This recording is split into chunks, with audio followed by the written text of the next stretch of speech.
That's awesome, wasn't it? Love it. We have now so fun. We have now graduated into the age of professional podcasting with an intro video. Hope Which nobody saw because, nobody's on yet. But they will. Oh my God. That was kind of funny. 20 seconds of a little intro riff. I call it a riff. Is that what it's called? No, it's an intro video. Intro video. Okay. And we had a local guy who's a buddy of ours. We had him. He's a musician. And he did the music, and I did everything else. He did the music, and Kevin used AI to pull the video together. And then I had to put all the titles and stuff in. Yeah, so, pretty fun. Coffee Time with Kev and Ava actually have a little 20-second intro now that we figured out how to play today. Yeah, isn't that nice? So nice. We'll work on the outro next time. Oh, yeah. So there. So good morning, humanity. Oh my goodness. Coffee's particularly good today. Is it? Well, you gotta let me try it then, because I don't have the same coffee as you. No. Yeah. No. Why not? Let me try it.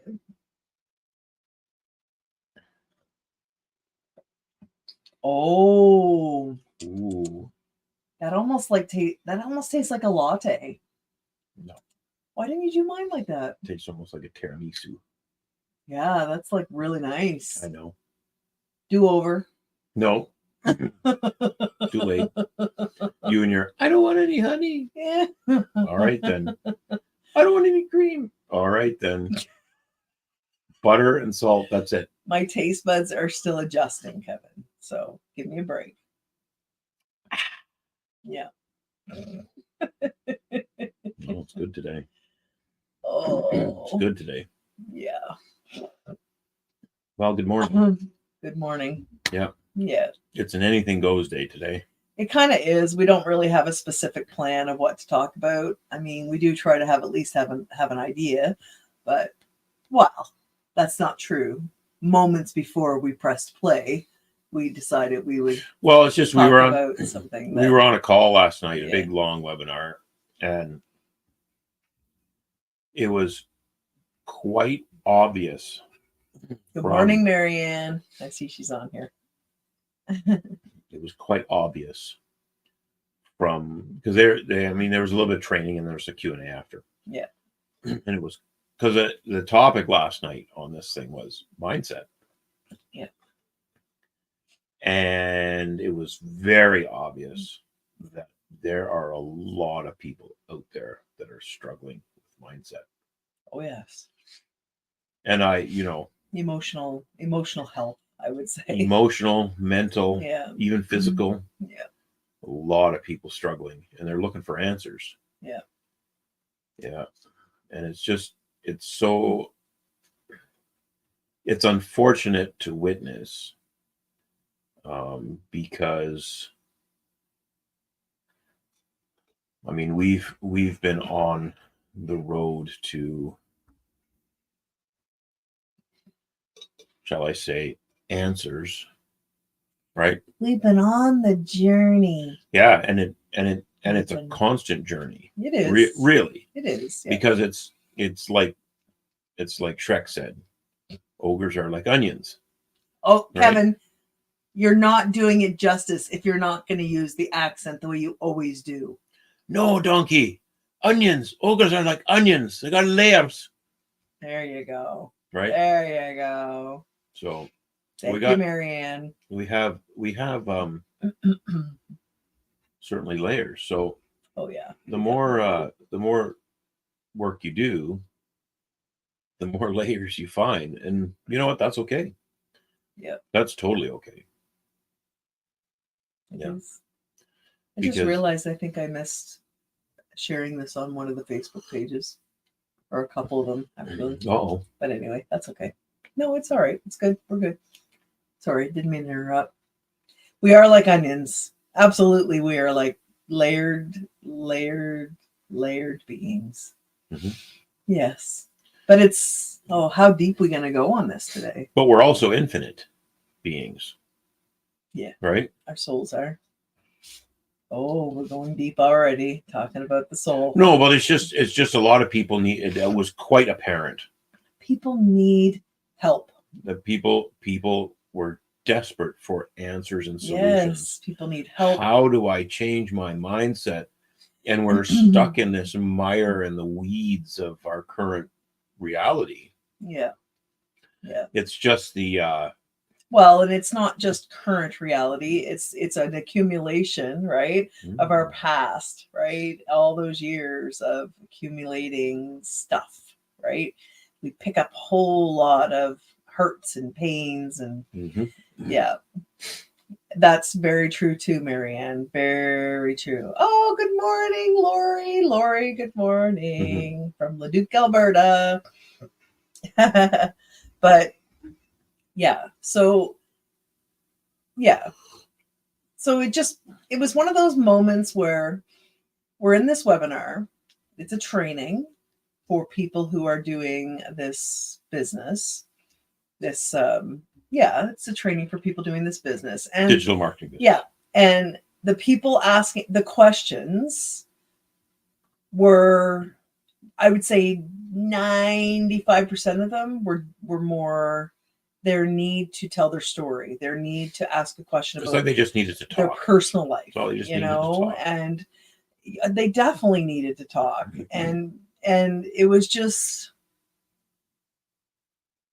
I looked over at Kevin and I'm like, do you see what this is? Do you see? And he hit the nail right on the head. Yeah, it's more like a therapy session. And it's not that we were judging it. Trust me, we weren't judging it. It was an observation, right? And it just really drove the point home that there's just so much need. There's so much need, and it just reminds us, of like, we need to help figure out how to do something about this. Well, I mean, you've discovered that your purpose is to alleviate human suffering. Yep. And mine is to bring people together. Yeah. So, I mean, how do we go about doing this? Because awakening is a process. It is stages. Comes in stages, and there's a lot of emotion attached to it. Now, sometimes awakening can come like boom. Oh yeah, there's sledgehammer awakenings for sure. There are sledgehammer awakenings, and there's those sort of spiritual awakenings, like those Kundalini. Come to God moments. Yeah, like sometimes those things happen, of course, right? But so yeah, I mean, it's very interesting because I guess when I think of awakening, it's not about any come to Jesus moment or anything like that. It's about an awakening to how our present perceived reality has been manipulated and created for us. Yeah. Right. And you know what? Since we're on that topic, yeah, great, Marianne. I have noticed more and more people are talking about how sick they are. They need us to be there for them. Two wrongs don't make a right. Human compassion is a must. I absolutely agree with you. Yeah. Totally agree, Marianne. There was even a gal in particular that was on that call last night who is in a real dire straits. Like, she's the poor gal. She was injured severely by the J&J jabs. She's not severe even very migraines. Young, or not even very old. I mean, she's had not just severe migraines, she's had strokes. She's in a really debilitated state. I felt so bad for her. Like, my goodness, the hell that girl's gone through because she trusted the science.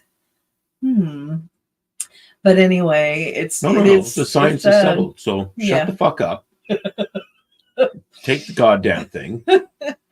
Right? But there's no question that the compassion was there. Kevin and I both were just like, like, here's my cell phone number. You need to text me. There's things I can share with you that might be able to help. And so she did, because I just couldn't stand to see how much that poor girl was just struggling to just be on that call last night. Mm-hmm.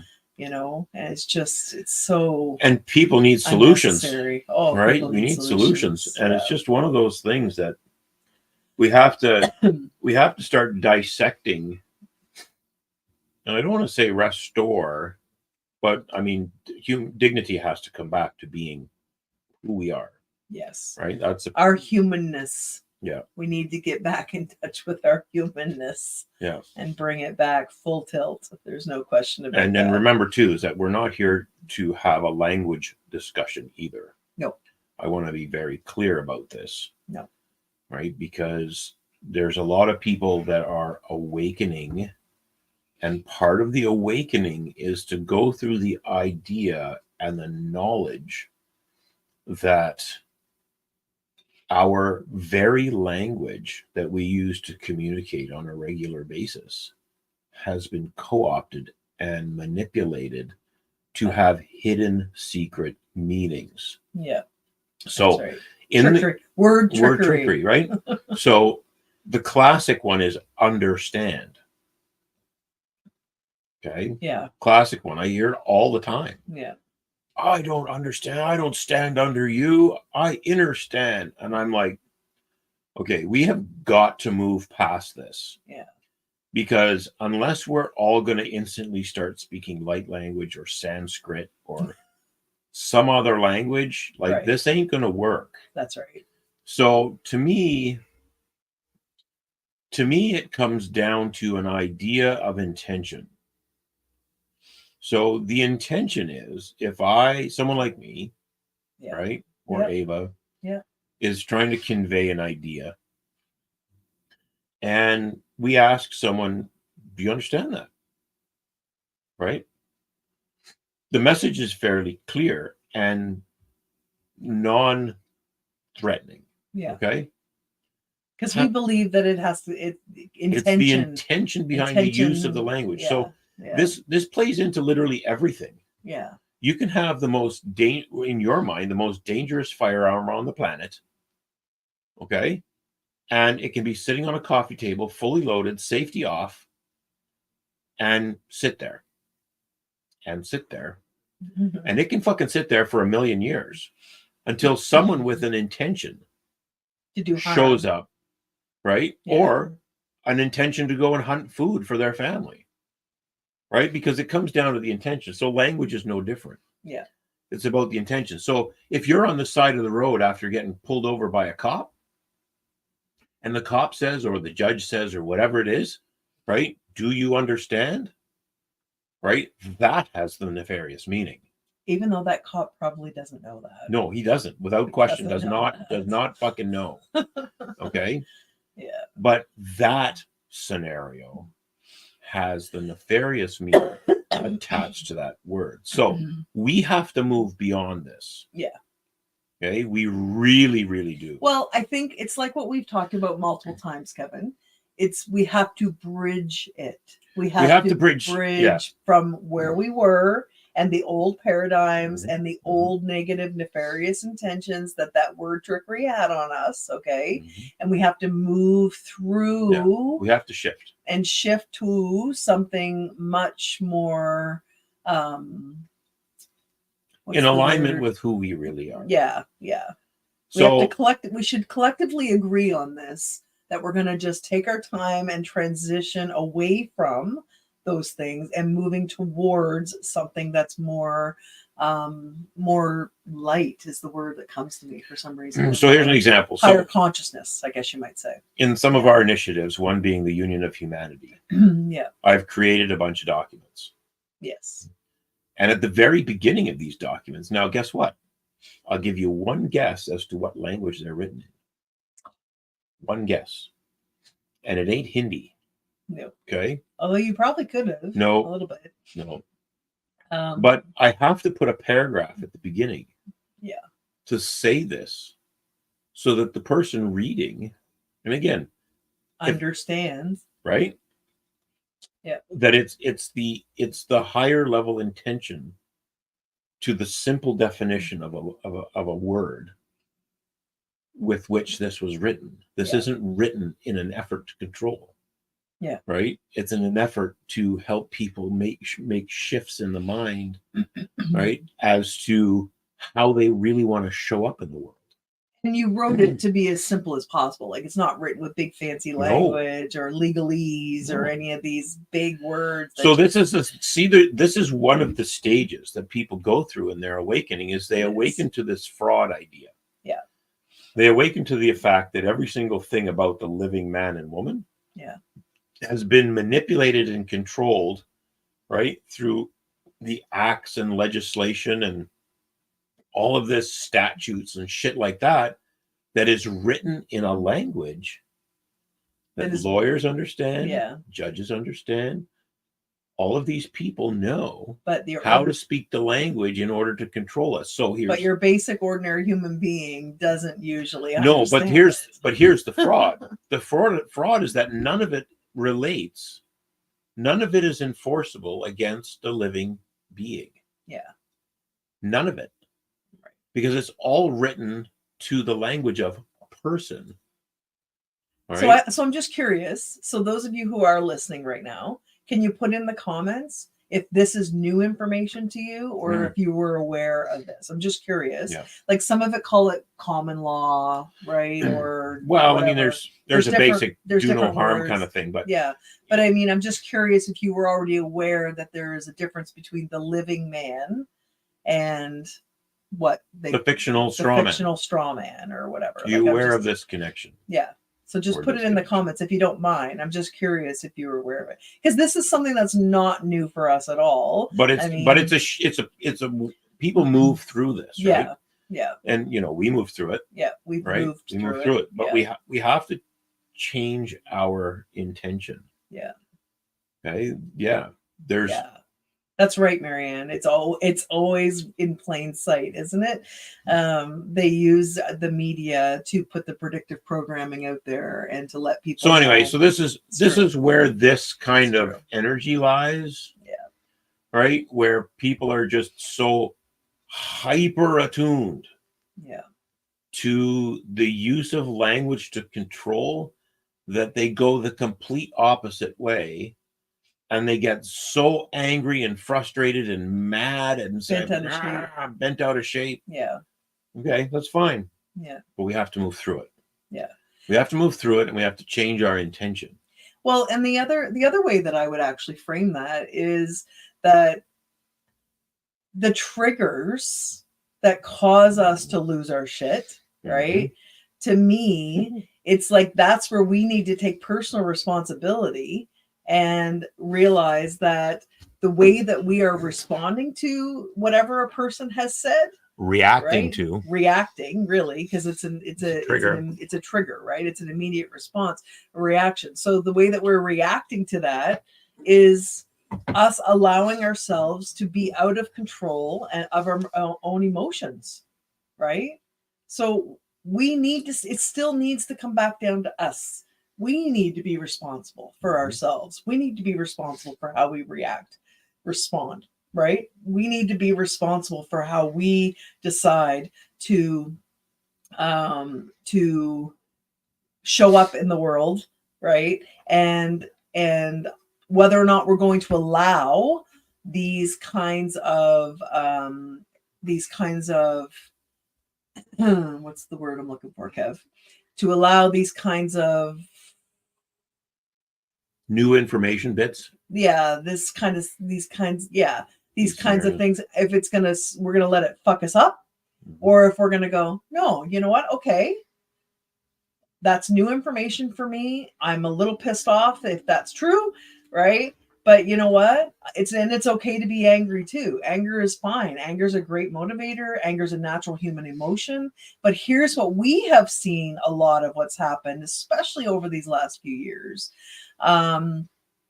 It's that people stay stuck in that anger, right? They get so angry because they're angry that the government did this to them, and the pharmaceutical companies created this jab that has done this, and I get it. It's like we're not saying that it's not normal to feel those emotions.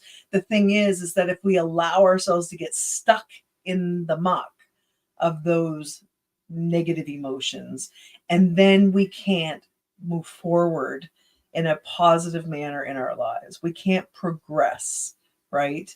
And so that's where our concerns lie with what we're talking about today. Because okay, I want to put Yeah. this.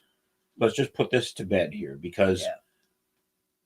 this anger at the truth of the way the system is going to keep your vibration low, and what it's going to keep happening is you're going to remain in a fight state. Yes. Because now what happens is that you have to then fight against the system, or feel you have to, in order to claim your sovereignty and right, take back your life, and file this paper and that paper and whatever. And it's just, the thing is that there's all kinds of evidence out there right now that shows we're living in a simulation and a hologram. Ooh, so now you're really going deep. No, but think about this. And that simulation and hologram is based upon our perceptions of what we believe. Yeah. So if you perceive the system as being fill in the blank, that's what you're going to get. If you perceive whatever, I mean, and perceptions can exist for everything and anything and anyone. Everything's a perception. Everything. It's all a perception. It's all perception. Like, it's funny. It's actually quite interesting, because I keep coming back to this idea. We watched, I don't know, it's just a cheap handheld like video of it was like a town hall where this channeler was thing, and if someone was asking a question. Good morning, Colleen. Morning. Good morning. And good morning, Jennifer, by the way. And this person asking the question was like, what do we do? Like, we're being manipulated and blah, blah, blah. He's going on about this, like lamenting. Anyway, the channel guy was just like, oh yeah, he got really angry. Both friggin' barrels. Yeah, like, he was like blasting him. He was very harsh, actually. He was super harsh, but it was true.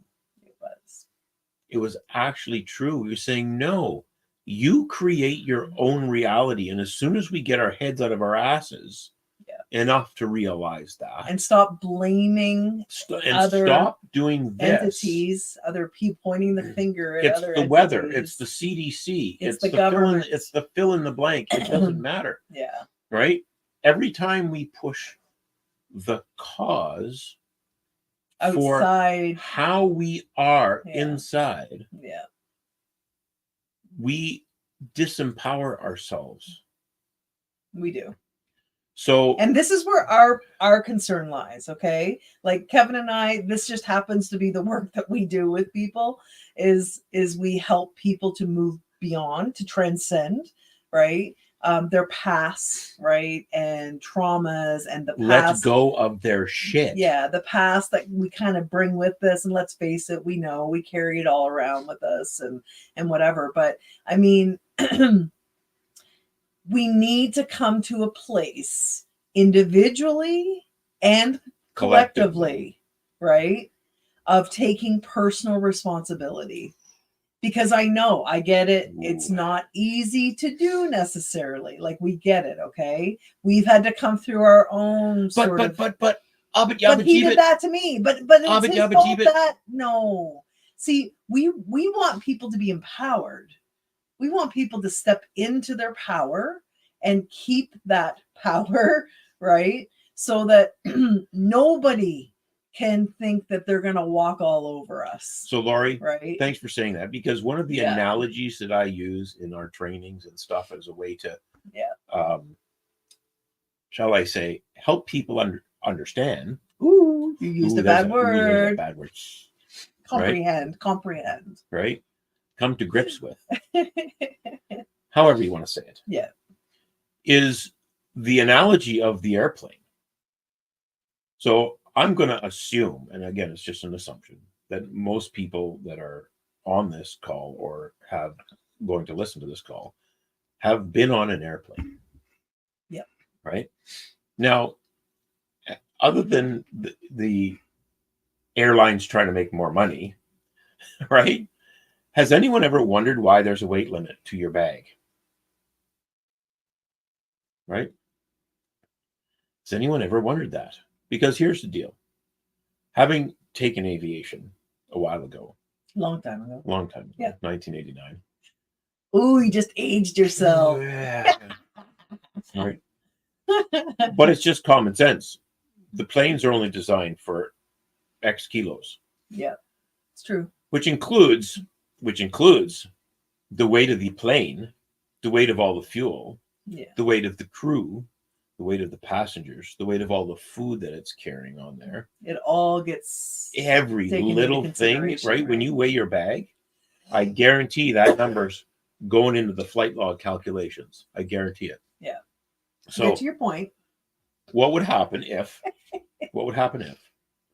everyone showed up with their entire all their belongings and the kitchen sink?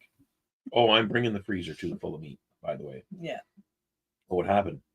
And we managed to stuff it all in the aircraft. Yeah. Oh, right? What would happen?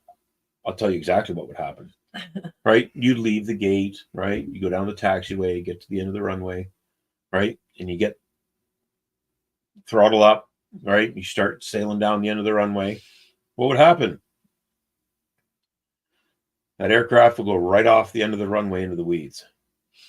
Yeah. Right? So if you think of every single one of us is like a little airplane, and you're only allowed to bring so much baggage. Yeah. Right? And the thing is, we all have baggage. All of us. Every one of us. Right? It's just some of us are a little more aware of it, and some of us have done a lot of work to release that old baggage, right? So it's a perfect analogy. Yeah. Because, until we have anti-gravity and stuff officially, like in our cars and whatever. But even then, it's not going to necessarily change how people feel inside. Exactly. You might be able to levitate, and your car just might be able to levitate. But, that'd be cool. But this needs to levitate. Well, we say this, but really it's the mind field. Needs to levitate. It's the mind field. Yeah. So how do we do that? Yeah. Because the thing is that too often we live in the past, and that's just the reality. Okay. Now I could go deep on this topic because this just happens to be what I've done for over 20 years as a mind-body practitioner. Like I've seen some pretty crazy stuff. Okay.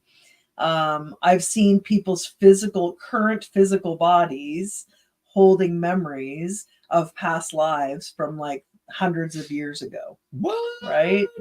And when they finally connected with that memory, acknowledged it, they were able to then release it and then be free of whatever that might have been that was ailing them. Right. Because it will turn up in the tissues. I mean, that's very common for it to turn up in the tissues or turn up as a mental health program or problem. Right.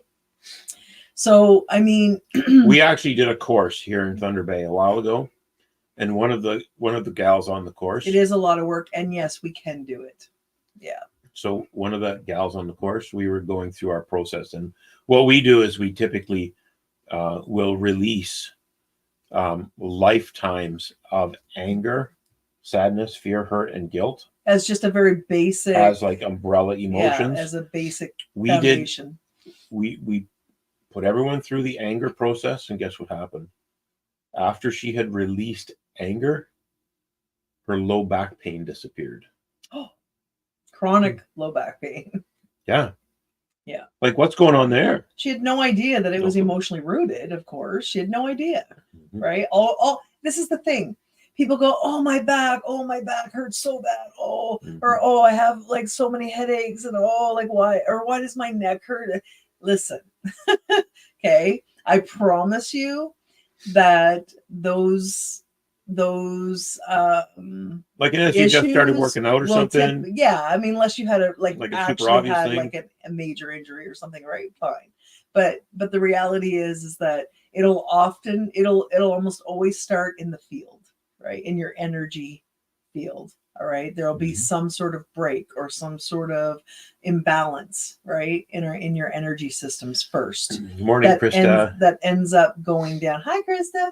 That ends up going down and planting itself basically in the your issues tissues. Are in the tissues. Issues are in the tissues. That's a quote from our craniosacral therapy training many years ago. Well, I mean, to expound on that. Yeah. Well, that's a big word. Yeah. It's too big for the morning.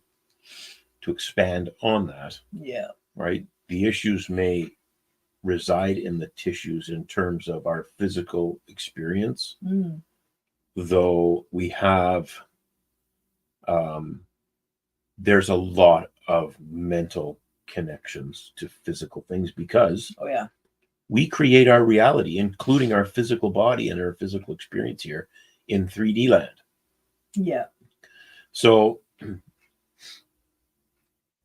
it's really just about, and I mean, I've probably taken it to a whole different level because I'm not sure if any of you realize this, or maybe I guess I have talked about it different times, but I do experience seizures. I have epilepsy. It's taken me many years to admit that I'm even an epileptic. I don't like that term, honestly, and I don't own it like, oh, it's mine. Like, that's my title, you know? But just for frame of reference, I will tell people that she experiences seizures. I have epilepsy. So, but I mean, and as someone who's been a mind-body practitioner for over 20 years and been able to help hundreds of people, thousands at this point, deal with their past traumas and deal with their illnesses and their issues, I will say, it's been very difficult for me to accept and to well, it's been a hard pill to swallow, honestly, that I haven't been able to get to the root cause of the seizures, and then I would like to see them eliminated. Well, see, and that's where we have to go. Yeah. Right. We have to go to root cause stuff. And that's why, so as an example, when we dealt with people went through the anger process in the program, and that gal had literally eliminated the triggers behind that emotion and gained new internal and mental resources through the process, because we went to the root cause. Yeah. We went right to the beginning when that emotion was discovered and felt by the body. And whether that's in this life or other lives or genealogical or whatever, none of that matters. It's just how the mind holds that issue in place.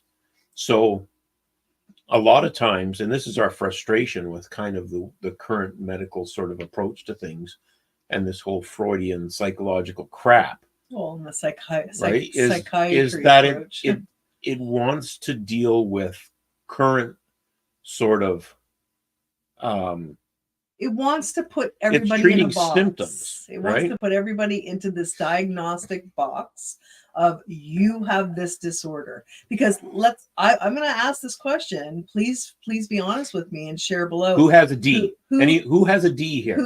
Anybody? Who that's been listening has been diagnosed with a D at some point in their lives. I was going to say with even depression. No, with a D. Like, think about this. This is where this conversation has to go. Sure. It has to. Yeah, it does. Because here's the deal. Yeah. The D that I'm talking about is the one that the system throws on the end of everything. Yeah. Everything. Yeah. You have seizure. What's the D stand for? Disorder. Disorder. Yeah. All right. You have post-traumatic stress.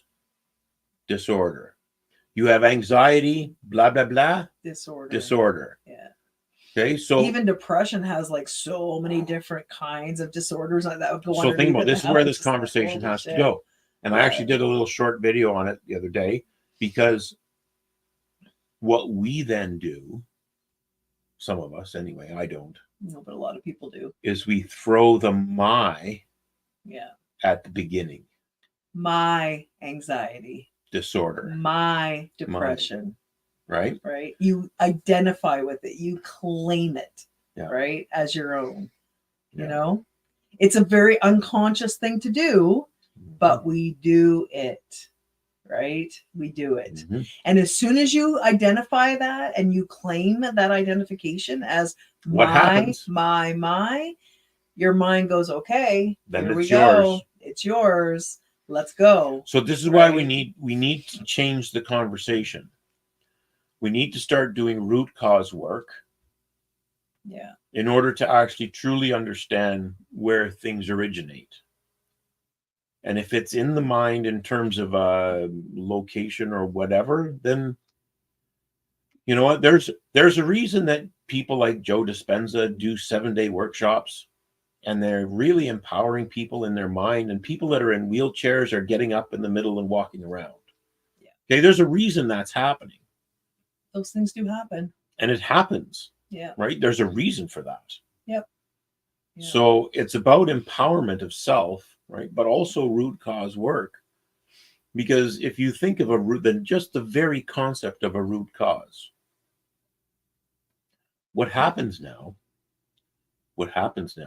Kevin's in teaching mode in case you haven't noticed. No, but root cause, it's a super critical discussion. That's right. Mind over Right? matter. It is. But we have to get to the point where we can emotionally detach from whatever this thing is that someone might be experiencing. And the best way to do that is to discover a root cause. Yeah. Because here's the thing. Let's take anger, for example. Anger, if you have all of these events throughout history and time and energy and whatever that are an angry event, that just adds. It's like it just builds and builds and builds. And what is road rage? Road rage doesn't happen once, right? Road rage is a result of what happened 30 days prior, and within that 30 days, and within even further back. Yeah. Right? It was just that one incident that was the official trigger to cause that reaction. Yeah. So here's a question for you. If you discovered the root cause of, say, anger, as it relates to yours, what would happen if you went before it? What would happen? It's too early in the morning to make us think like this. Simple thought. If you were at the very first event where that anger emotion was experienced, what would happen if you went before it? Where's the anger? Where is it? Well, technically, it wouldn't be there because it Ooh. wouldn't have happened yet. Ooh. The root cause of that event, root cause event that caused that anger to percolate in the individual or in the soul or whatever you want to call it, it wouldn't have happened yet. So there actually was a time when that did not exist. And guess what? Your body remembers. Right? Your body remembers that. So it does. This is the work that we do. Yeah. Is root cause work. And there's some discovery stuff, right? But at the end of the day, that's where people have to go. They shouldn't be going there. Yeah, because if you start here and try to work backwards, that's conscious effort. Oh yeah. Conscious. To try to remember things like things that happen even in this life, right? But it's not about the story. No, it's not about the story, but it's also very difficult because almost all, okay, I should have brought the book in actually. I'm rereading a book that I've read like probably 10 times now, but by Valerie, what's her last name? Hunt. Is it Hunt? Valerie Hunt. Infinite Mind. wow, very technical read, by the way, but her research, like she's from way back, listen to me, in the 70s and 80s. But her research in doing all this work, working with the minefield, right? People's minefields, was, very, very clear that almost every single, issue, we'll call it issue. I don't really know what else to call it, but we'll call it issue that an individual carries with them. They've brought it from some past lifehood. Okay. They've brought it with them through time. Okay. Because there is no time, by the way. Once you get out of this body, this 3D body, there is no real time. So we've brought it with us, that essence of that memory, whatever that might have been from a past lifehood. Am I attached to whether or not you actually were the one who experienced that? It doesn't matter. The point is you're holding that memory with you and it's impacting you now. So, and we've seen this time and time and time and time again, working with people, but also ourselves, right? And I mean, let's face it, you cannot consciously, you cannot go back to, say, being that little tiny fetus in your mother's womb.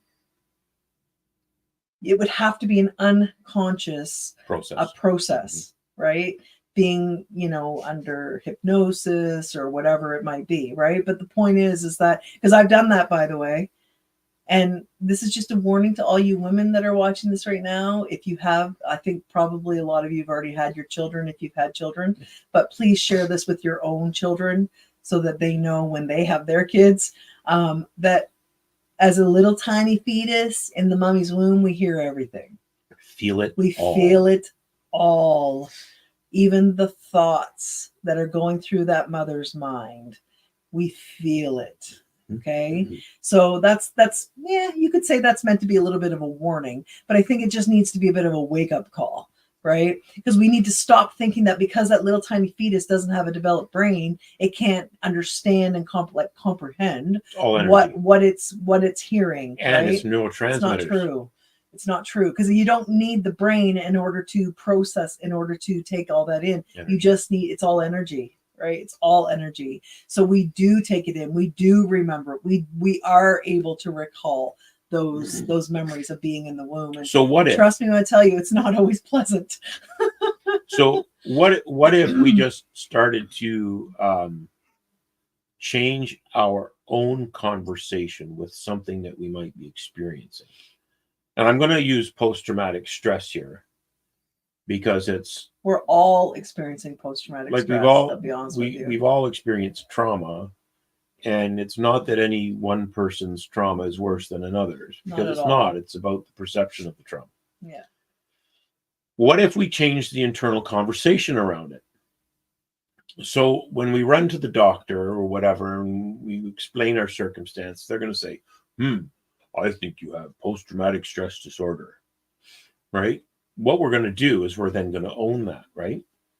And when we own that, then how do we deal with it? We're looking outside ourselves for answers.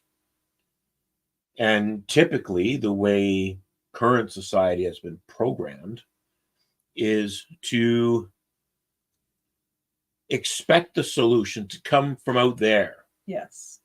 So if we made a decision in ourselves to change the internal conversation, instead of saying, I have post-traumatic stress disorder. Thank you, Jennifer. That's very nice of you to say that, by the way.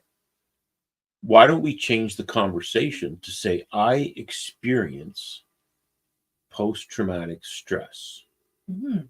So what happens? What happens in the mind at that moment in time? Well, you do instantly flip from a disempowered state to an empowered state. But what can you do about it? Yeah. See, if you say, I experience post-traumatic stress, you can then begin to mentally unpack the how surrounding those events.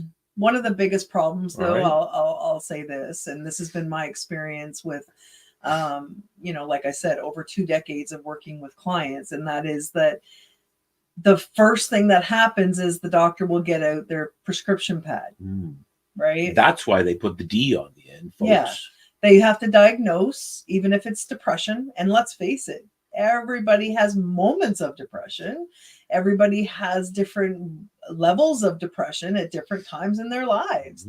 So, but they'll just take out the prescription pad and they'll write that prescription, which, by the way, if you did not know this, doctors get paid for every single prescription they write. Okay. I learned that like 20 years ago when I read, I think it was Deepak Chopra's book. But I mean, the thing is they all get paid for writing these prescriptions. That's why this last neurologist I went to was so pissed off at me, because I wasn't just going to accept his prescription that he wanted to give me for epilepsy, right?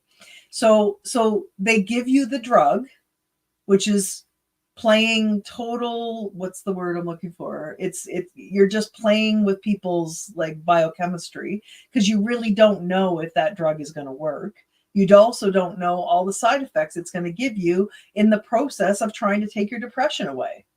So I used to say to my clients all the time, I'd say, oh, so you've had depression for 20 years? Yeah.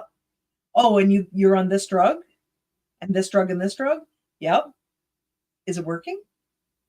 Are you still depressed? Well, yeah. Then why the hell are you taking the drugs? If the drugs are not working, why do you continue to take them? But because I'm still depressed.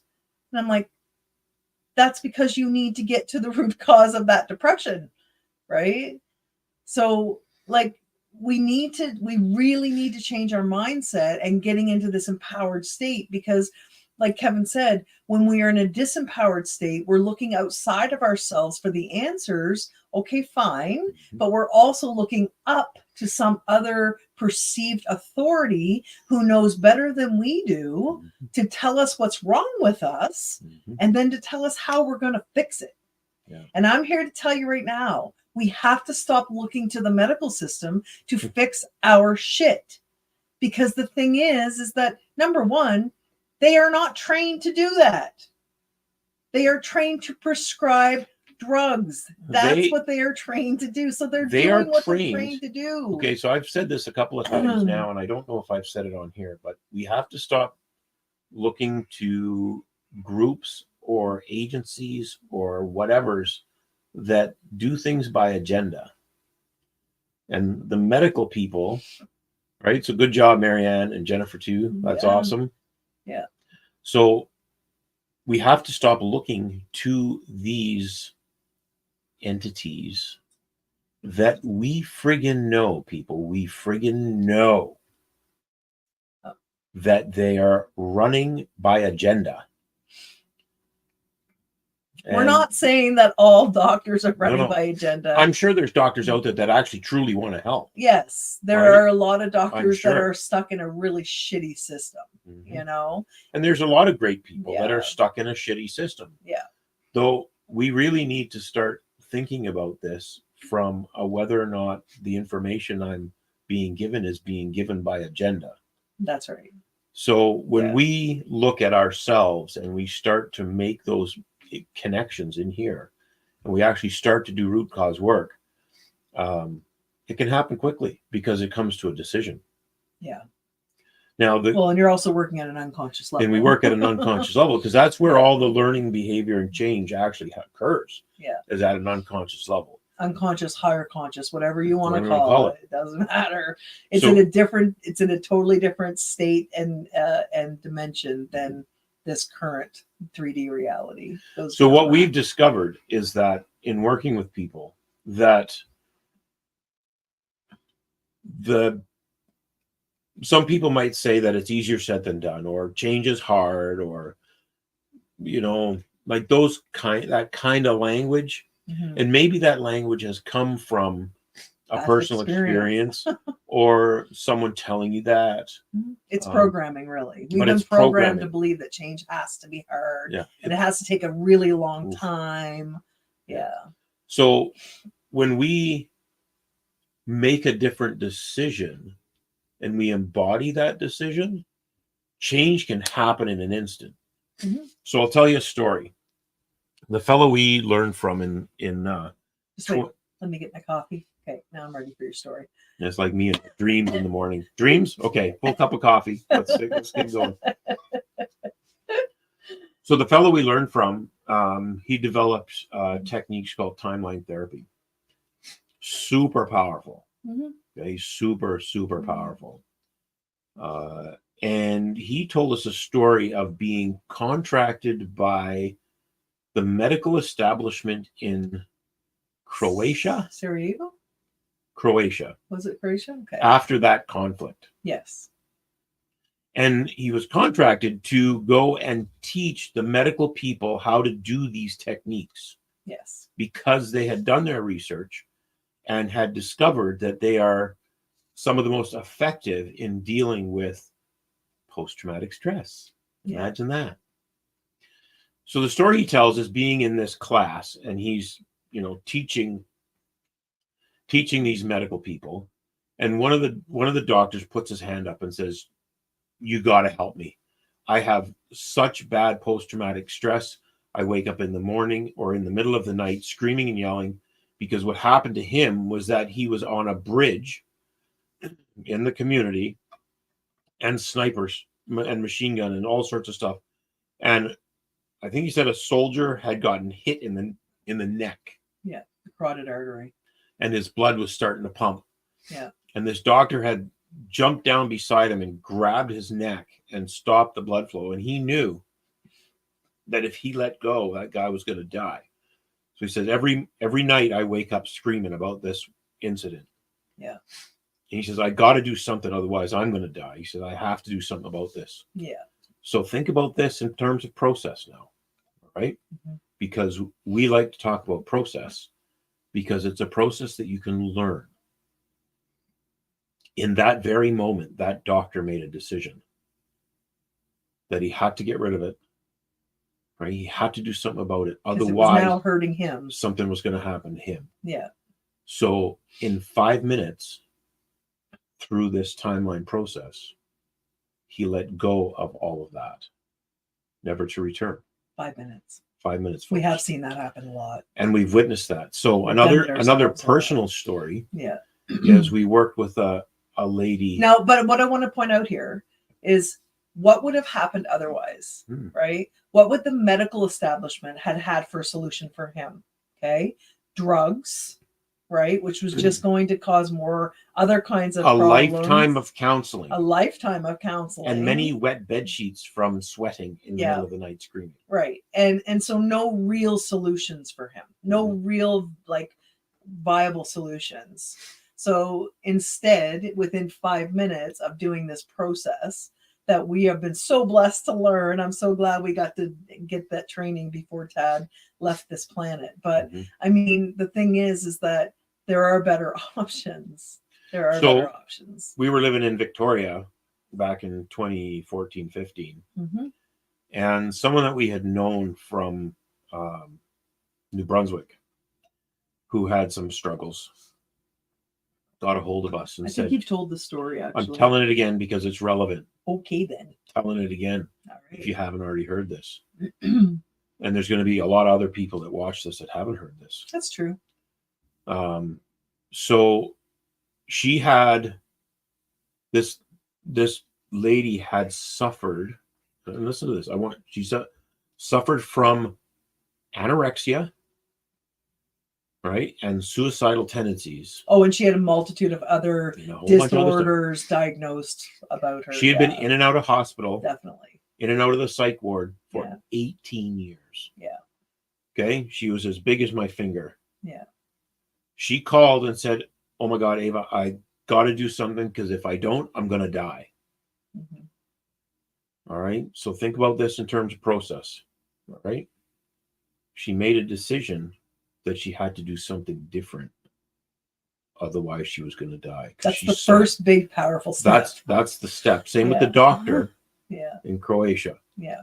If I don't do something about this, this is going to happen. And I'd rather it not happen. Yeah. So we said, fine. We put a program together. They came out and we worked with her. I think it took us about 4 hours of like really intense, focused digging into deeper structures and root cause discoveries. Because what people think it is, it often ain't. Right? What you think it is, it ain't. It ain't. So people will go, oh, well, I have this problem, or I'm suffering from this. It's like, oh, well, let's go deeper than that, because that's really coming from somewhere else. You know? Yeah. So it was about 4 hours, and those patterns surrounding what she was experiencing now ceased to exist. Yeah. And even, I don't know, it was 2 or 3 years later after this. I mean, we went to celebrate with a plate of nachos, which you would have never done, right, before. But it was 2 or 3 years after the fact, she had connected back with us and said, you know what? I was going through a tough time in my life again, and I tried to bring those patterns back, and I couldn't. It was like, that's right. Because they were gone. That's right. I mean, people still have free will. Sure. I mean, even though people do healing work and stuff, like, people can still decide to, you know, to bring old patterns back if they truly want to.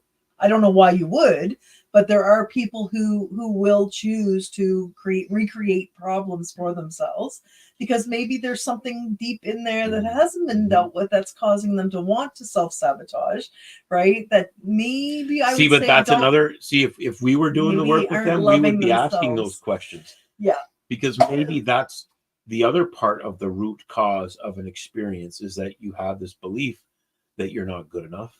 I'm not worthy. Not lovable. I don't deserve. These are very, very common beliefs that we have found. People have had. We've had almost everybody has a worthiness issue, has a I'm not lovable issue. Almost everyone, right? Almost everyone. And it's so liberating to get rid of that shit. Oh, it's so liberating. Oh my goodness. But you know, even like, because I don't know if you guys were aware, but I am a spiritual medium too. See, this is me. I'm owning that, okay? Because and she needs to. For many, many years, I resisted it. Resistance always causes pain. It does. Resistance causes pain, you guys. It's not that what you think is causing the pain. It's the resistance to what is that will cause the pain, okay? So that's where acceptance has to come in, right? So anyway, long story short, I have accepted that I am a medium, that this is something that I do. We're all capable of doing it, by the way. It's just not all of us are necessarily connecting with people, okay? Sorry, we're not all connecting into that other side, so to speak. So what did Jennifer ask? Do you work with individuals as a team? You need to clarify that for me. No, you need to clarify that question for me, because I'm not sure if you mean as a team from the other side, or if I work together, you and I. Oh, yeah, we work together. Yeah, this is what we do. But anyway, it's a lot of fun. It is fun, and we also do group like programs as well, like weekends and stuff, where we do group trainings. So our whole thing is we want everyone to be empowered with these tools and learn them so well, learn the tools, that they can do them on their own, right? And continue. And that's how simple it is. It is. It really is. But anyway, what was I saying? Oh, about mediumship. I've had multitude of things happen as a therapist working with people. Ooh, I just broke the law, because I think in Ontario I'm not supposed to call myself a therapist anymore, because of this psychotherapy act that. No, but that doesn't apply. It doesn't apply to me. I don't give a shit. We're not playing that game anymore. We aren't playing that game, because that's in the Matrix, you guys. We're out of that energy. I'm being facetious. Okay, Let me have a moment. Jeepers. Anyway, the point is that as a medium, communicating with so many spiritual beings on the other side, okay, quote unquote other side, they all say the same thing. As soon as you're on the other side, there is a massive liberation that comes from all of the worldly problems and issues and emotional stuff, and everything that we carry so much, our beliefs, right? Even religious beliefs. Sorry, guys that are religious, but this is the truth. You get to the other side. You have been programmed. None of that stuff matters. None of it matters anymore. It really doesn't. I have yet to meet a spirit that says otherwise, right? So it's all love. It's all love. So guess what? If we could take that on now, while we're over here, while we're carrying around this physical body, right? Can you imagine what would happen? People think they have to wait to die to go to heaven. No, we are supposed to create heaven right here on earth, right? Yeah. In ourselves. And that comes with getting to the highest frequency of pure love, right? So trust me when I tell you, all right? Trust me when I tell you. If you are doing anything less than operating at a frequency of love right now, then you are simply holding yourself back from experiencing the fullness of this life and what it could be. Trust me, I tell you, I'm not perfect. Kevin's not perfect, okay? We have our moments. We're human, right? Layers, donkey, layers. Yeah. But you know what? If you can get yourself to that place now, individually, and all of us did it, think about it. Even if a majority of us did it, it would completely change the trajectory on this planet in our present time. And friggin' quickly. And quickly. So here's the thing, the greatest thing that you can do. There is no time when it comes to frequencies. Because I know everybody's focusing on what's going on the planet. Yeah. Right? A lot of people are, oh, look at this tree, look at that tree, look at that tree. Oh my God, squirrel, right? And they're ripping around and they're wondering what the hell's going on. There has been plenty, hundreds of studies that have shown when people come together with a common intention for love, harmony, peace, and joy, they actually manifest that in the area where they are. Study after study after study. And we're talking friggin' war zones. Okay? We're talking war zones. We're talking places that have high crime rates. Yep. So it's there. It's all true. It's 100% accurate. If you need the scientific proof, it's already been proven scientifically. It is. Right? It has. Trust the science. Yeah. I had to say it. Yeah. But let's face it. These things are yes, Jennifer, we work as a team. Yes, sure. We do. 100%. But these things are invisible, right, to the human eye, But if you are somebody who needs that tangible sort of like, I need to see the proof. Well, here's the thing. The proof of, let's say, living at a higher vibration of love, the proof is going to be in the pudding. The proof's going to be in how your life transforms. The proof's going to be in how your relationships transform. That's where the proof is. It's not necessarily going to be, oh, well, I did this and I could see, I saw that we did that change inside the brain or inside the person's heart or whatever the hell it is. And okay, now I'm good. I believe it. It's like, well, which comes first? Which comes first? The choice, the belief, the knowing, right? Or the action. Because I firmly believe that these things happen in the field first, right? And then it comes, we'll say down, if you want to call it that, or into the actual like mind, brain, heart. But the field is a realm of infinite possibilities.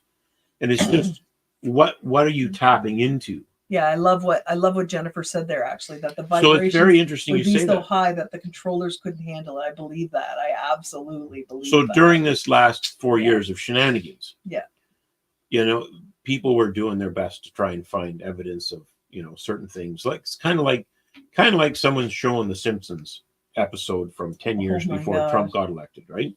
Yeah. There was an episode of Futurama. We don't watch Futurama, but this is something our son showed us, right? I can't remember. Someone come up with this. They found it. Yeah. They found these clips. Yeah.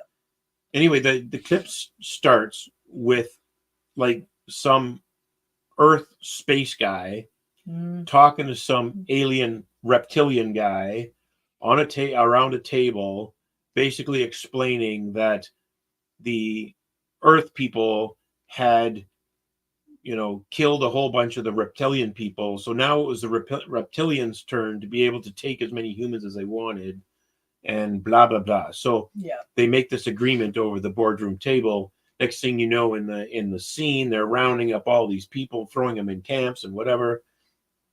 And then the main character, or one of the main characters, I think it has one eye or whatever it is, starts singing "All You Need Is Love." I think that's the song. Yeah. But it's so... Yeah, it's what's his name sings that? All you need is love. Yeah. The Beatles. Yeah, the Beatles. Right? Yeah.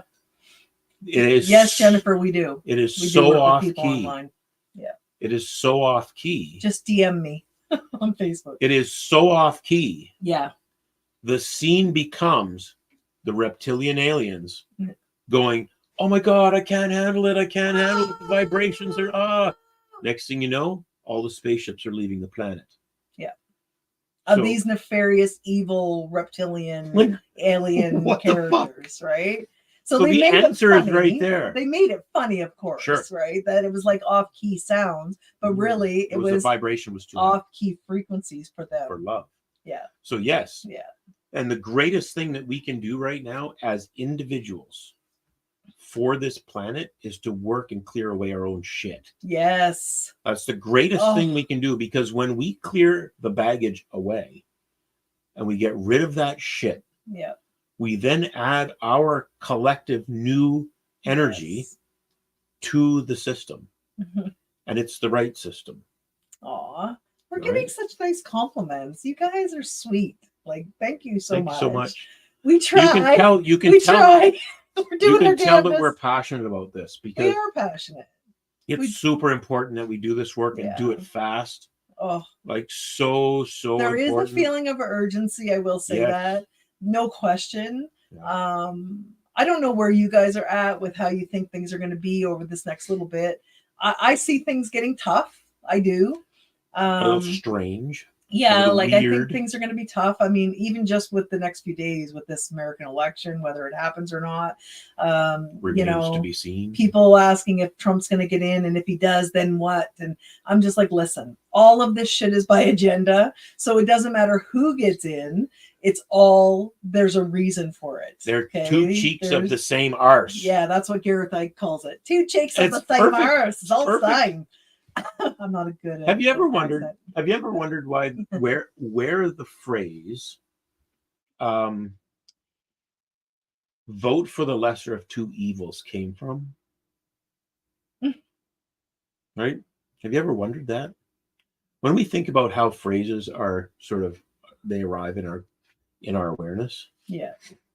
So I take this and I ask myself the question: self, why vote for evil? Period. Yeah. It's just a 3D construct. Yeah. Why are we voting for evil? Even if it might be the lesser of two evils, you're identifying it as being evil. Yeah. All around. So why are we doing that? That's right. Right? Why are we doing that? It's the same shit. Yeah. So this is a 3D construct to make us believe that we are not able to be in control of ourselves, because we always have to look. And this is one of the scenarios that I've always posed as a question here. And that is that if an alien came and stood in front of you in this very moment and asked you, "Take me to your leader." Kevin, you have said this so many times. What would you do? How would you respond to that? We know what Kevin's response would be. It would be, "Nice to meet you. Nice to meet you. How can I help you?" But think about the way the programming is in society. Mm-hmm. A lot of people would... Ooh, Brenda just said something very damning right there. Yep. Two wings of the same diseased bird, Freemason and Illuminati. Exactly. Okay, now here's the thing, though. I'm going to pipe in here, all right, and say, yes, let's acknowledge these things absolutely exist. These old structures. ancient cultural, what are they called? The cults or whatever. Structures, Yes, 100%. these structures, they do exist. And they have existed. And they have for millennia. You know the irony in all of this? Yeah. And here's something that, I mean, the irony. Can I finish what I was going to say? You Okay. can't cut me off because you know that I'll forget, Okay. right?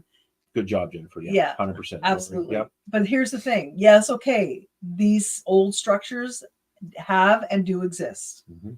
Now, here's the thing, too. What we need to be careful of is that we don't let ourselves see ourselves as victims Mhm. of their stuff, their bad behavior, their cultural programming, their ritualistic abuse of humanity. Because let's face it, they've done that. Okay. So, but I still want people to just, it's one of those things where it's like you acknowledge that those things exist, you acknowledge that those people, those entities, I won't even call them people, those entities have done such things, and that they have MK Ultra'd the fuck out of this population. Like, let's face it, okay? Even the people that nowadays you see are being taken down in Hollywood and celebrities and even politicians, they've all been programmed and being a part of this cult. So they're all victims of it too, if you really want to look at it that way. It's just that there comes a point where I would think anyway, that they would have to choose, am I going to continue on this path of being a victim of this controlling cult that I've been raised in, or am I going to leave it? And maybe they can't leave. We know that there's situations where people have tried to leave and they get killed. But the reality is this, is that I think that we have to, in our minds at least, we have to do a switch, right? We have to decide, we're going to stay a victim, or are we going to get empowered and step into our power, right? So, and not be a victim any longer. So yes, the Freemason Illuminati stuff, no question, it's there, but let's be careful not to let it be in control of us, and let's not be pointing the finger at them and saying that they're the reason that it's their fault that my life is turned out the way that it is. Because that's pushing the cause outside yourself. Yeah, and as long as we're doing that, we are disempowering ourselves. So here's the irony. So this is what we're trying to kind of get through. The irony in mentioning the Masons and Illuminati is that, and this information came from David Martin directly to me. Yeah. And that is that they were originally founded way, way, way back when as one of the checks and balances against government overreach and government tyranny. Okay? Think about this. Let's get our heads into this, folks. So it may have... Say that again? Say that again. These organizations had been originally founded way back when in response to government overreach. So what you mean is they may have actually started with good intentions? Yes. That's a tough one. That's a tough one. I mean, it has since morphed and been co-opted and whatever into what it is today that we know, and that doesn't make it right.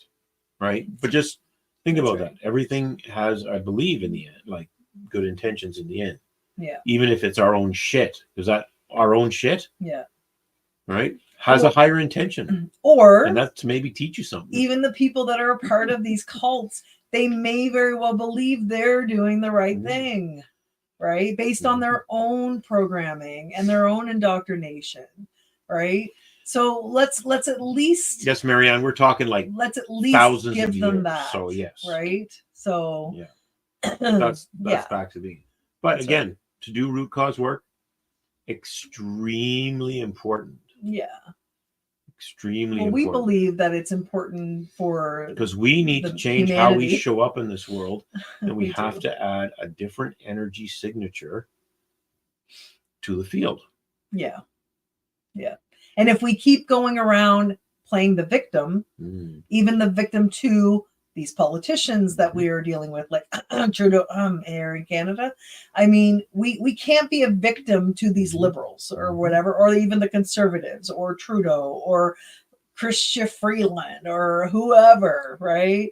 I know we like to watch Iconic, and so we hear a lot of the British stuff going on in Britain, and it's like, you know, they like to talk about like these idiots that are running the country over there, and it's like, trust me, guys, it's not just a Canadian problem, it's not just an American problem.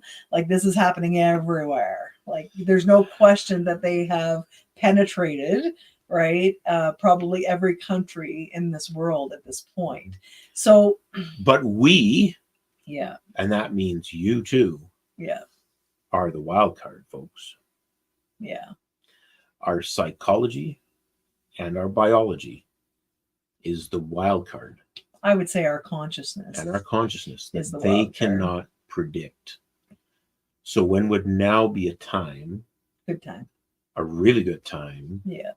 To clear your shit away, right? Make an effort to do that.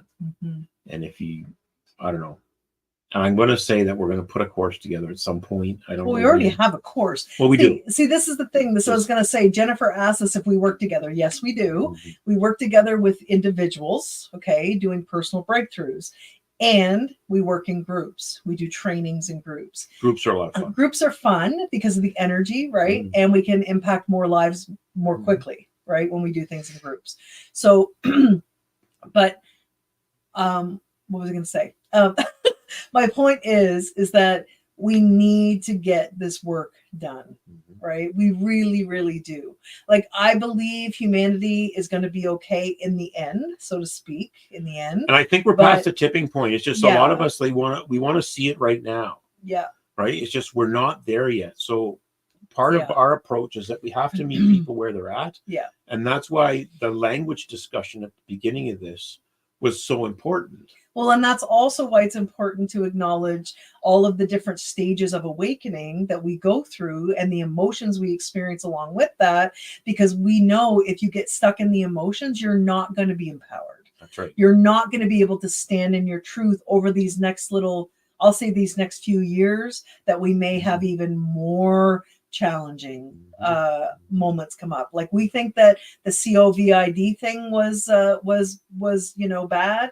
I think we're not done yet. Okay. So we need to we need to be strong in ourselves so that we don't succumb to the external pressures that are inevitable. These are pressures that are going to come, even if it's in the form of things like the IDs, right? The digital IDs and the social credit system and all these things that we know they're talking about. We know that they are working on implementing. But I'm telling you right now, no matter how awake you think you are, no matter how much of a freedom fighter you think you are, no matter any of that, if you become fearful inside when they put that external pressure on and you succumb to that, then we're done, right? You're done, because you will give in and allow yourself to become the victim that of that and of them, right? So we're on a mission here. There's no question. I'm sure you guys can pick up on that. But I mean, we're on a mission here to help people understand this. Ooh, I just said understand again. To help people comprehend, grasp what this is really about. And we have to get beyond that level, that level of psychology, we'll call it, that keeps us stuck in that sort of in the political mindscape and in the belief that some political solution is going to be the answer here. No, it's not. There are no political solutions. There are no political solutions to this. Zero. This starts inside us. Okay. This starts with us getting clear. It starts with us healing our shit. It starts with us letting go of that stuff that's holding us back so that we can be empowered. And then it goes from there. Who here, like, you don't have to. Wow, we're really preaching today, aren't we? No, but I mean, but this is such a critical conversation, right? It's such a critical conversation that a lot of people aren't willing to have, because even stronger than the fight for survival is the fight to keep things familiar. What did we see? What did we see at the beginning of this Rona crap? Yeah.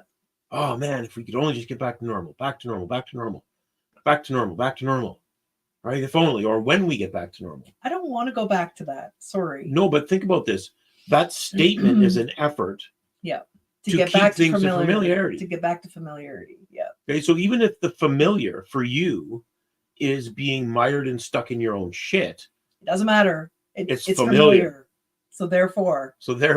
Because people fear uncertainty. Right. Generally speaking, most people fear uncertainty. That's right. A fact.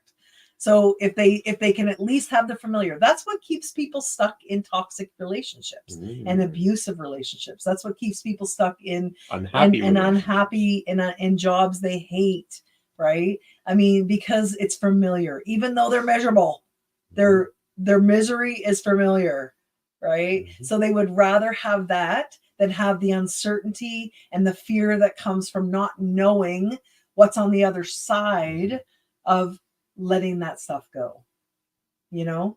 And that's just generally speaking, of course. So here's the thing. Obviously, you can see that we're passionate about this issue. Yeah. Right. We're willing to help. We are. Right. We're so willing to help. Yeah. What we're doing right now in terms of our focus is Ava's got something pretty important that she's focusing on. Yeah. I'm creating and have already created. We have a course, like we've been teaching this course for well over 10 years.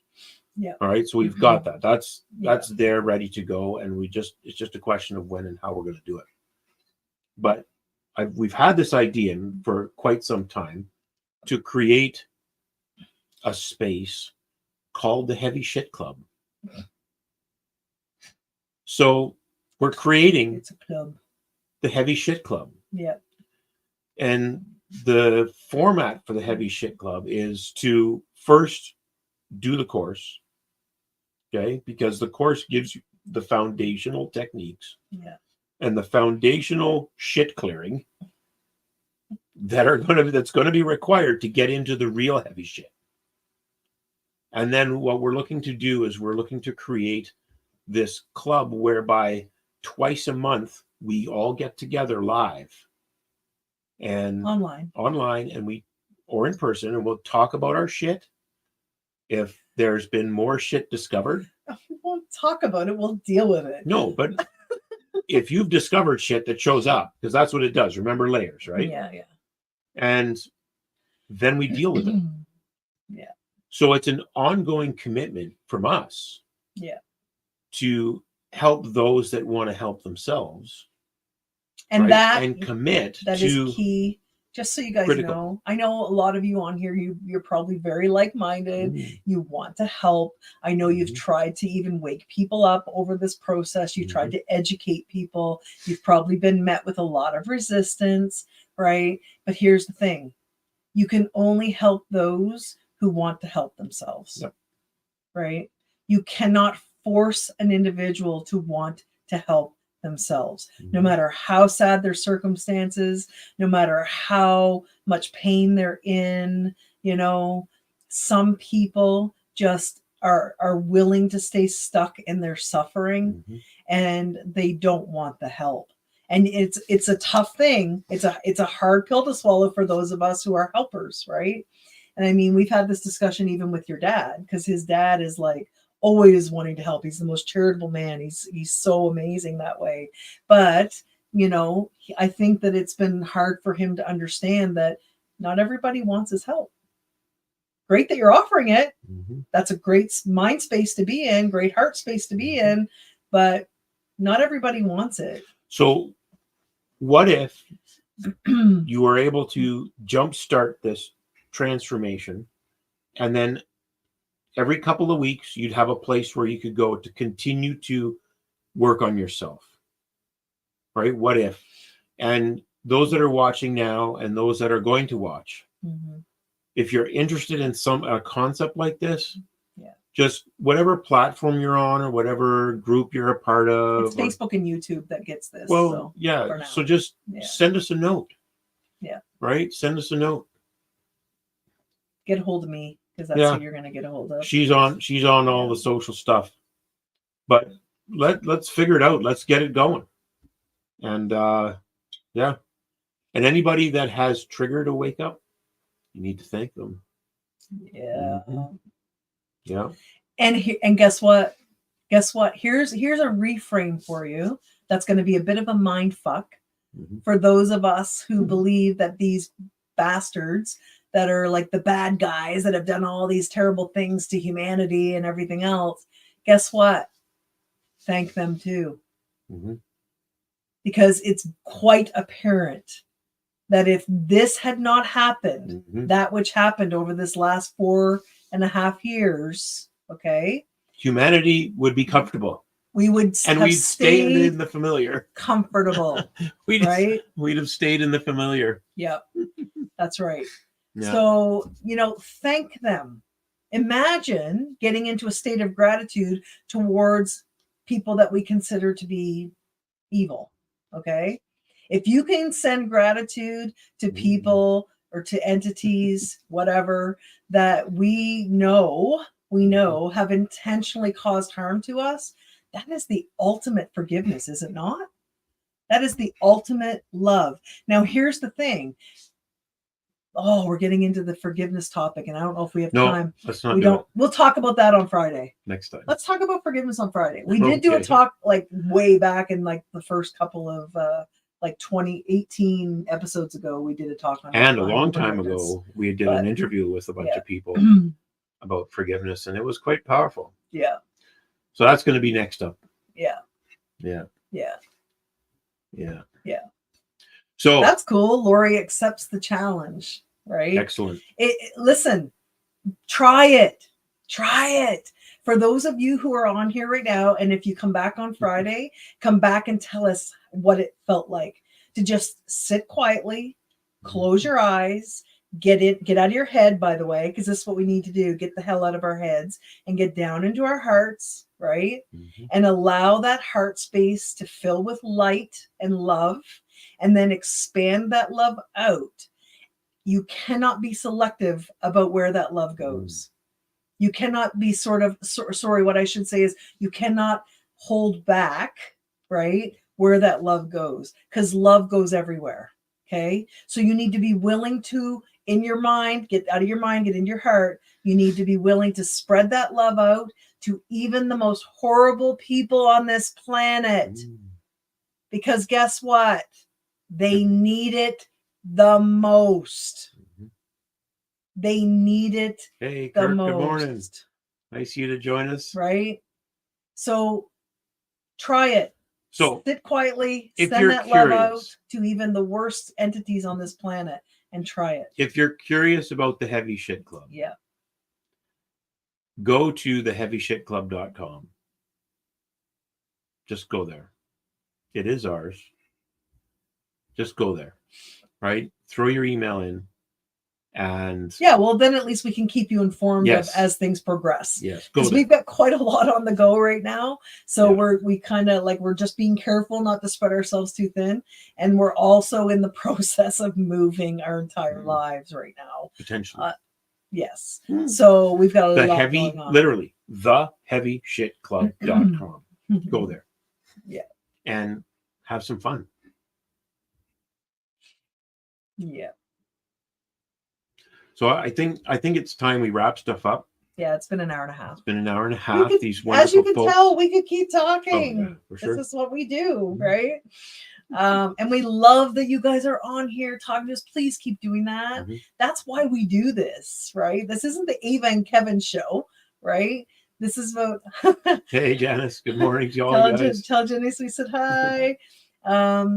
Yeah. So, I mean, this is BC chiming in now, right? Because it's early in the morning. But I just want you guys to realize how much we appreciate all of you. 100%. Engaging with us. This is what we want. We need to be talking. And you know what? Honestly, we feel privileged that you're on this journey with us. right? We do. We truly appreciate it. Yes. And we need more of you. I know that you're going to help us with our mission. Yes. Here on this planet. Yeah. Well, and I firmly believe, honestly, that at a soul level, we've all chosen to be here at this time anyway, and we're all playing our role. There's no question. So what if? Yeah. The one last what if? What if the reason there's 8 billion of us on this planet is because a tremendous number of us have chosen to come back here, right, to get this shit done. Get her done. What if? That's the message I got years ago. What if? I got that years ago, and that was that we came here with a purpose, on a mission to do this, and there's been attempts in the past, right? That's the message I got. The vision I got was that we've tried times before. Our souls have come back before and tried to do this before, right? But haven't quite done these outside powers were just a little too much, and humanity didn't quite reach that tipping point in order to get us over to the other side, so to speak. But the message I got 4 years ago when I had that very powerful experience, that very powerful download, was that we're going to do it this time, right? Okay, I'll check the website, Jennifer. Thank you. Yeah. I'm making it all, so I'm the tech guy. Yeah, Kevin's the tech team. He's the total tech team for everything right now. He's learning as he goes too, right? So, but yeah, it's a learning curve, but it's fun. Yeah, you can teach an old dog new tricks. So yeah, positive ending. Yeah, we're past the tipping point. We are. Okay, we're past I hope you guys point. embrace that belief. Please believe that. Yeah. We are on the other side now. And so we're past the tipping point. On the good side, on the positive side. And we have a lot of help. We do have a lot more help than any of us can imagine. But we still need to help ourselves. We do. And you know what? Yeah. We're going to meet in the middle. Yeah. Regardless of where that help is coming from. Yeah. Right? If we do our stuff down here, like we know we need to do. At this physical 3D level. We're going to meet in the middle. Level. And then it's going to be like. Yeah. I don't like to get into all that language, but honestly, this is where 3D meets 5D. 5D, 6D, and beyond. Okay. Because we can go way, way beyond where we actually think we can. So, but yeah. So this is our mission, you guys. Help us do it. Right? Be part of the team. And yes, we are the ones who are going to save us. That's absolutely correct. What are you doing? I'm just checking something here. Okay. Just give me 1 second. Because I might be able to put the link in. Oh, okay. The domain in. Yeah. Sorry, guys. We're just checking what's going on with the Heavy Shit Club website. There it is. Okay, so yeah, let's put the domain in then. So I will copy this and I will put it in there because it came up for me. So. Yeah. And that's very true, Marianne. I love that. And here's what Marianne said. We are the ones who are going to save us. That's right. That's right. That's right. That's right. Because in order to see the answer, we have to go and look in the mirror. Yeah. Just go look in the mirror. Absolutely. All right. So we're going to start pushing out some resources for people. Yeah. Stuff that we've come across over our journeys and stuff. And it's pretty powerful. Even recently we've come across some stuff, but it's a worthwhile watch and or listen to in order to help move this into here. Yeah. Okay. Yes, we are the change. Let's get to that higher frequency of love, you guys. We can do it.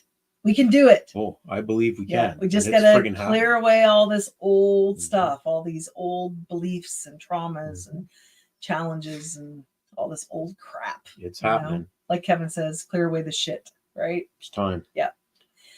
Yes. I'm going to end on that, Marianne. We're going to put your note up there last, and that is, there we go. Thank you. I got it now. Excellent. Lori says, I appreciate you both. Have a wonderful day, everyone. Agreed. Have a wonderful day, everyone. And yes, we are the change. So let's do this. We got it. We got this. Okay. Thanks, everybody. Yep. Till next time, I believe Friday. Friday at 9:30 Eastern. 9:30. Yep. Anybody have any questions, please put it in the comments. Yep. In big print if you have a question for us, because we'll do our best to answer it. Or just connect with Ava. Yeah, or connect with me directly. No DM problem. me. And I'll get on top of that for you. So yeah. All right. Excellent. Okay. Thanks, everyone. Thanks, everybody. Enjoy the rest of your week. We'll see you in November. Take care. Oh yeah, it is November on Friday. All right. Hard to believe. Yeah. Crap. See Bye, you then. everyone. Bye.